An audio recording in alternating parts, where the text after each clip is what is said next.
नमस्कार, मेरा नाम है विवेक शर्मा। मैं एक सोशल एंटरप्रेन्योर हूँ और बात करता हूँ कैंसर की और मेंटल हेल्थ की। मेरे साथ आज हैं डॉक्टर मेहुल ठक्कर, जो कि एक पल्मोनोलॉजिस्ट हैं, लंग स्पेशलिस्ट हैं। डॉक्टर साहब बहुत सारे पेशेंट्स को डील करते हैं जो कि लंग से या सांस की बीमारियों से जो रिलेटेड होते हैं। सर, बहुत बहुत स्वागत है आपका। और थैंक यू। हमारा पहला जो आई वुड से क्वेरी है वो ये है कि जब हम लंग कैंसर, क्योंकि यहाँ पे इस चैनल पे हम लंग कैंसर की बड़ी बात करते हैं, ठीक है। लेकिन लंग कैंसर जो है उसको एसोसिएट किया जाता है स्मोकिंग से। और स्मोकिंग से जब लंग कैंसर को एसोसिएट किया, क्योंकि स्मोकिंग तो बहुत सारी चीज़ें और भी क्रिएट करती हैं। और यहाँ पे जो भी क्लिनिशियंस आते हैं, और काफ़ी सारी चर्चा जो होती है वो होती है ट्रीटमेंट पे, पैलिएटिव केयर पे होती है, अर्ली डायग्नोसिस पे होती है। लेकिन एक पहलू जो है वो शायद काफ़ी मिस होता है, और आई थिंक आप उसके लिए एकदम राइट व्यक्ति हैं। वो है पल्मोनरी रिहैबिलिटेशन का, यानी लंग का जो है रिहैबिलिटेशन, कि भाई अब डिसीज़ हो गई, भी सारी चीज़ें हो गई, उसको वापस कैसे फंक्शनल किया जाए। तो उसके बारे में आपकी क्या राय है, और क्या सुझाव या क्या चैलेंजेस आपको लगता है कि इस फील्ड में हैं? So first of all thank you for calling me. अभी जब कोई पेशेंट स्मोकिंग करता है, डॉक्टर के पास जाता है और डॉक्टर बोलता है भाई ये कैंसर लग रहा है, बायोप्सी करी, ट्रीटमेंट चालू किया। लेकिन पेशेंट बोलता है ठीक है, आपने वो गांठ तो काट के निकाल दी, ट्रीटमेंट दे रहे हो, बट मैं जिसके लिए आया था, खांसी दम, जो मेरा डे टू डे एक्टिविटीज़ करने में प्रॉब्लम है, मुझे मंदिर जाना है, मुझे बाथरूम जाना है, उसमें मुझे अभी भी शिकायत हो रही है। तो उसको कैसे ठीक किया जाए? तो उस केस में पल्मोनरी रिहैब जो हम बोलते हैं वो काम आता है। सिंपल भाषा में एक्सप्लेन करेंगे तो कसरत, फिजियोथेरेपी हम बोलते हैं। अच्छा। तो रिहैबिलिटेशन सिंपल भाषा में कसरत होती है। आपको सबको पता है, पैर में फ्रैक्चर हुआ तो प्लास्टर बनता है, उसके बाद आपको कसरत करके मसल स्ट्रेंथ वापस लानी है। तो वही चीज़ हमें लंग्स में भी करनी होती है। तो लंग्स के मसल्स वीक हो जाते हैं स्मोकर्स में, लंग की कैपेसिटी कम हो जाती है, पेशेंट के हार्ट फंक्शंस पे फ़र्क पड़ता है, पेशेंट के वॉइस बॉक्स पे फ़र्क पड़ता है, कैंसर के वजह से भी और स्मोकिंग के वजह से भी। एंड ओवरऑल पेशेंट का न्यूट्रिशन बहुत सफ़र करता है। तो रिहैबिलिटेशन ये सारी चीज़ों को टैकल करने की बात होती है, जो कि लंग कैंसर के ट्रीटमेंट के साथ इक्वली इम्पॉर्टेंट है। आप सिर्फ कैंसर को नहीं ट्रीट करना चाहते हो, आप मरीज को ट्रीट करना चाहते हो। बिल्कुल। सो उसमें फिजियोथेरेपी का बहुत इंपॉर्टेंट रोल आता है। There are good pulmonary physiotherapist now जो लंग के स्पेशलिस्ट, जैसे मैं फिजिशियन हूँ लंग का, वैसे लंग के फिजियोथेरेपी डॉक्टर होते हैं जो आपको हेल्प कर सकते हैं उसमें। एंड अगर आपकी कोई स्पेसिफिक ऑक्यूपेशन है जिसमें आपकी लंग कैपेसिटी ज़्यादा यूज़ होती है, जैसे कि अभी डाइवर्स होते हैं या पायलट्स होते हैं, उनके लिए ऑक्यूपेशनल थेरेपिस्ट भी होते हैं जो हेल्प करते हैं उसमें। दूसरा होता है फिजियोथेरेपी से लंग कैपेसिटी बढ़ाना, सिंपल कसरत करना। कुछ भी नहीं कर पाओ तो योगा करना। सिंपल भाषा में योगा करेंगे तो भी लंग कैपेसिटी बढ़ेगी, बट अंडर सुपरविजन बेटर होगा। उसके साथ साथ न्यूट्रिशन, आपका बहुत वेट लॉस होने वाला है थेरेपी के बाद, खाना नहीं जाता है, काफ़ी बार लिवर किडनी पे तकलीफ होती है कीमोथेरेपी से, तो वेट लॉस वैसे ही हो जाता है पेशेंट का। उस चीज़ को बिल्टअप करने के लिए आपको एक प्रॉपर डाइटिशियन की हेल्प लगती है, वो भी एक रिहैबिलिटेशन का पार्ट होता है। आपको डाइट चार्ट बना के देते हैं आपकी भाषा में, जैसे आप चाहो, आप वेज खाते हो, नॉन वेज खाते हो, आपको ये ज़्यादा पसंद है, वो ज़्यादा पसंद है, वो सारी चीज़ों को मिला के आपको डाइट चार्ट बनाया जाता है। आपके दम की शिकायत कम करने के लिए, समझो अगर आपको स्मोकिंग की वजह से लंग डैमेज दूसरे तरह का है तो शायद आपको पंप देना पड़े, शायद आपको गोलियां देनी पड़े। अगर आपके हार्ट पे इफेक्ट है तो हार्ट की दवाइयाँ साथ में चलेंगी, आपका शुगर बीपी वो सब चीज़ों की दवाइयाँ साथ में चलेंगी। तो इन सब को हम रिहैबिलिटेशन में गिनते हैं। एंड ये सारी चीज़ों पे ध्यान देने के बाद पेशेंट ओवरऑल इंप्रूव होता है। कैंसर का ट्रीटमेंट तो कैंसर डॉक्टर कर देगा आपका, बट आपको ओवरऑल हेल्थ बढ़ानी है। जी। एंड इसमें रिलेटिव्स का काम बढ़ जाता है, बिकॉज काफ़ी बार वो नोटिस करते हैं कि पहले जितना चलते थे उतना चल नहीं पा रहे, पहले जितना बात करते थे उतना फ़ोन पे बात करने में थक जा रहे हैं। तो ये चीज़ों पे ध्यान देना है। अच्छा डॉक्टर साहब, बड़ी वैलिड चीज़ें आपने बताई, क्योंकि इसके बारे में सच में मतलब बहुत ज़्यादा लोग बात नहीं करते हैं और ध्यान नहीं जाता, लेकिन जो लोग सफ़र करते हैं, जो देख रहे हैं हमें, जो इस कंटेंट से मतलब ताल्लुक़ रखते हैं, उनको समझ में आ रही होगी कि हम कहना क्या चाह रहे हैं।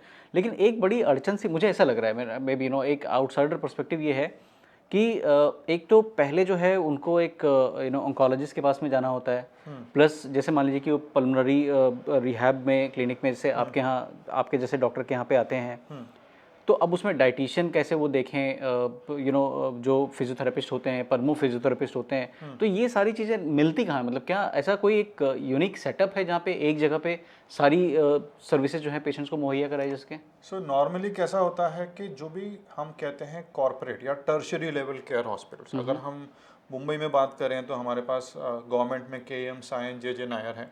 ठीक है, and we have big corporate hospitals जो प्राइवेट में हेल्प करते हैं, and these centres are well equipped, उनके पास ये सारे स्पेशलिस्ट एक रूफ के अंडर होते हैं। दूसरा होता है ऑप्शन कि आप जो आपके ऑन्कोलॉजिस्ट हैं, जो जब आपको लंग कैंसर डायग्नोज होता है, आपके प्राइमरी डॉक्टर वो बन जाते हैं, एंड आप जो भी होगा, अगर आपके पैर के उंगली में भी दर्द होगा आप उनको पूछोगे जी। सो वो आपको गाइड कर सकते हैं कि ऐसे सेंटर्स कहाँ पे हैं। आई एम श्योर हर जगह पे होते हैं। अभी अगर आप मुंबई में हैं, मेरा सेंटर है जहाँ पे ये सारी चीज़ें अवेलेबल हैं, बट ये एक पार्ट हो गया। वैसे आप कोई भी कंट्री में, कोई भी सिटी में हो, वहाँ पे डेफिनेटली कोई ना कोई आपको कॉन्टैक्ट मिल जानी चाहिए, और आपके ऑन्कोलॉजिस्ट आपको गाइड कर सकते हैं।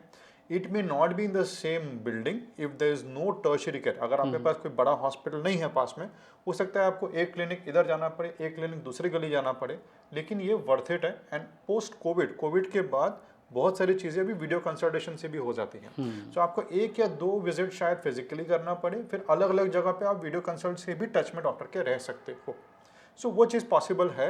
एंड वीडियो कंसल्ट फिर आप बाहर के डॉक्टर से भी कर सकते हो, बट पहले 2-3 आपके कंसल्टेशंस, आपके डाउट्स ऑन पेपर क्लियर हो जाने चाहिए वहीं पे। डॉक्टर साहब, ये जो पल्मोनरी रिहैबिलिटेशन है, ये क्या मतलब सारे लंग कैंसर के पेशेंट को लगता है, ज़रूरी है? मोरलेस आपको यूजुअली लंग कैंसर हम देखते हैं कि मिडिल एज से एल्डरली में होता है। यस, यंग पेशेंट में होता है बट काफ़ी कम है। सो वैसे ही लंग कैपेसिटी आपकी कम होनी है। ऊपर से अगर आपने स्मोकिंग करी है तो उसके बाद आपकी लंग कैपेसिटी कम होनी है। साथ में काफ़ी बार कीमोथेरेपी के साइड इफेक्ट्स की वजह से लंग कैपेसिटी कम होनी है। सो आपको लंग की फिजियोथेरेपी तो मोरलेस सारे पेशेंट्स में लगती ही है, बट कितना लगेगा, कितना एक्सटेंड, कुछ पेशेंट्स को 2 सेशन में पेशेंट ठीक हो जाते हैं, कुछ को 12 लगते हैं, कुछ को 24 सेशन लगते हैं। ये मैं एक्सरसाइज की बात कर रहा हूँ जी। और दम की बात करें तो कोई पेशेंट 1 महीने में मैंने पंप दे दिया, पेशेंट ठीक हो गया, मैं बोलता हूँ हमें ज़रूरत पड़े तो आना वरना मत आना। एंड कुछ लोग को ऐसा है कि ज़िंदगी भर दवा लेनी पड़ती है। तो आपके ऑब्वियसली कैंसर ट्रीटमेंट के वक्त सारे लंग टेस्ट, हार्ट टेस्ट होते हैं, तभी फर्स्ट टाइम ही आपको पता चल जाता है, भले आपका फोकस लंग कैंसर पर, आपको पता चल जाता है कि भाई ये मुझे आगे जाके इस चीज़ को भी टैकल करना है और कितना लंबा इलाज चलेगा। But usually smoking related lung damage permanent है, तो शायद आपको दवा लाइफ लॉन्ग थोड़ी बहुत लेनी पड़े। ओके, काफ़ी सारी क्लैरिटी आपने लाई इस बहुत महत्वपूर्ण टॉपिक पे। एक और मेरा सवाल डॉक्टर साहब, वो ये है कि हालांकि मुझे लगता है कि या जो मैं समझा हूँ अपने डॉक्टर फ्रेंड्स की वजह से, कि हर पेशेंट के लिए जो, चाहे वो दवाई हो चाहे वो एक्सरसाइज हो, एकदम अलग अलग होती है, कस्टमाइज होती है।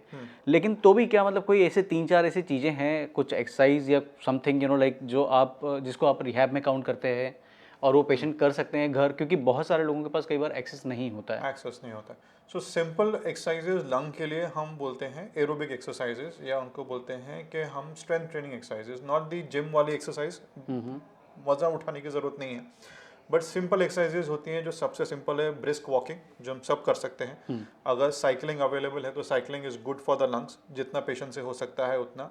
स्विमिंग को बहुत अंडर एस्टिमेट किया जाता है। अगर पेशेंट की लंग कैंसर सर्जरी या ट्रीटमेंट के बाद स्विमिंग पॉसिबल है, बहुत ही इंपॉर्टेंट है स्विमिंग एक्सरसाइजेज।